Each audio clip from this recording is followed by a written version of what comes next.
بسم اللہ الرحمن الرحیم۔ السلام علیکم ٹو آل ویورز۔ ایک ایسا سبق جو ہو سکتا ہے کئی لڑکیوں کی آبیتی بھی ہو۔ میں کالج کے امتحانات سے فارغ ہوئی تو بوریت کا شکار تھی۔ گھر کا ماحول بھی تھوڑا سخت تھا، آزادانہ گھومنے پھرنے کی پابندی تھی، تو سوچا کیوں نہ وقت گزاری کے لیے فیس بک جوائن کر لوں۔ پھر کیا بتاؤں، بس یوں سمجھے کہ امی سے کئی بار ڈانٹ کھائی، مگر فیس بک تو جیسے میرا اوڑھنا بچھونا ہی بن گئی تھی۔ ہے تو بس غلط بات، مگر وقتی طور پر مجھے اچھا لگا لڑکوں کی توجہ پانا، تعریفی کلمات سننا۔ لیکن چونکہ میں ایک ایسے ماحول کی عادی نہیں تھی تو مجھے جلد ہی اپنی غلطی کا احساس ہونا شروع ہو گیا۔ جب میں نے دیکھا کہ میری ہر پوسٹ پر بے شمار کمنٹس آتے ہیں، کبھی کوئی محبت بھری شاعری میں ٹیگ کر رہا ہوتا ہے تو کبھی کوئی ان باکس میں چاہت کا اظہار کر رہا ہوتا ہے، ڈیٹس کی آفر کر رہا ہوتا ہے، کئی ایک تو ٹھرکی حضرات نے تو بنا دیکھے شادی کی پیشکش بھی کر دی۔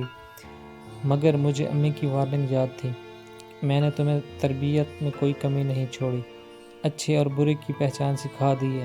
اب میں 24 گھنٹے تمہاری چوکیدار نہیں بن کر رہ سکتی، بس ہمارا اعتبار کبھی توڑنا نہ توڑنا۔ امی کی باتیں سمجھ تو آتی، مگر فیس بک کا چام ساری نصیحتیں بھلا دیتا۔ سوچتی تھی کہ وقت گزاری ہی تو ہے، بس میں کون سا کسی سے زیادہ فری ہوتی ہوں جو پریشانی ہو۔ مگر پھر یوں ہوا، ایک لڑکا جو بظاہر بہت اچھا اور سلجھا ہوا تھا مجھے سچ مچ میں اچھا لگنے لگا، بقول اس کہ اس کی ساری توجہ کا مرکز صرف میں ہی تھی۔ میں اس کی خوبصورت باتوں کے جال میں آ گئی اور اس پر بھروسہ کرنے لگی۔ میں اس سے ابھی تک ملی نہیں تھی، مگر مجھے محسوس ہوتا تھا کہ جیسے میں اسے ہمیشہ سے جانتی ہوں اور وہ جیون ساتھی بننے کے لیے بہت موزوں ہے۔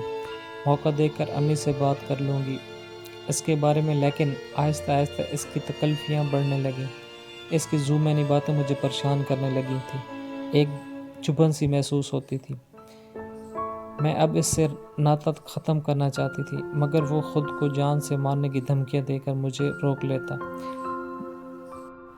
دل نخواستہ بات کرنی پڑ جاتی۔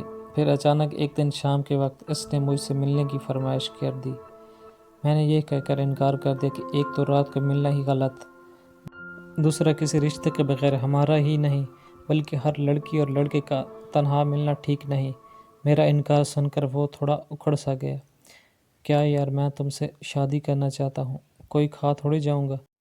تم بھی نہ بس حد کرتی ہو، میں نے نرمی سے کہا، کیونکہ یہ غلط ہے جب دو لڑکا لڑکی اکیلے ہوں، تیسرا شیطان ہمیشہ بیچ میں رہتا ہے۔ وہ بولا غلط ہے تو فیس بک جوائن کیوں کی؟ بیٹھتی نہ پردے میں، یہاں تو یہی کچھ ہوتا ہے۔ میں نے بھی غصے میں جواب دیا کہ فیس بک پر اگر غلط لڑکیاں آتی ہیں تو آپ بھی تو آتے ہیں، اس کا مطلب آپ بھی برے ہیں۔ بکواس بند کرو۔ میرے طنزیہ جواب پر وہ تڑپ کر بولا، مجھے پتا ہوتا تو ایسی ہو تو کبھی بھی تمہیں منہ نہ لگاتا۔ تم نے ہوٹل کے کمرے کی بکنگ پر اتنے پیسے ضائع کروا دیے میرے، اب واپس بھی نہیں ہوں گے۔ اس کی اس بات پر میں جیسے پتھر سی ہو گئی، نہ جانے کب میری آنکھوں سے 2 آنسو گرے، شاید شکرانے کے آنسو تھے۔ میرے رب نے مجھے کسی غلیظ گڑھے میں گرنے سے پہلے ہی بچا لیا۔ میری بہنوں، میں نے تو اپنا سبق سیکھ لیا، کیونکہ میری سوچ کو بنانے والی میری ماں تھی۔ وقتی طور پر میرے قدم لڑکھڑائے ضرور، مگر الحمدللہ میرے اللہ نے مجھے بر وقت بچا لیا۔ اب آپ سب لوگوں سے درخواست ہے کہ فیس بک، سوشل میڈیا یا نیٹ غلط استعمال نہ کریں۔ انٹرنیٹ پر ملنے والا ہر شخص اچھا اور شریف نہیں ہوتا۔ تنہائی میں کبھی کسی مرد سے نہ ملیں۔ اگر ملن ممکن ہو سکتا ہے تو نکاح کا حلال رشتہ جوڑیں۔ جو لڑکا آپ کی صحیح معنوں میں عزت کرتا ہوگا وہ باعزت طریقے سے آپ سے رشتہ جوڑے گا۔ اپنے فارغ وقت کو کچھ اچھا سیکھنے میں صرف کیجیے۔ انٹرنیٹ پر پیار، محبت، یہ سب دقیانوسی باتیں ہیں۔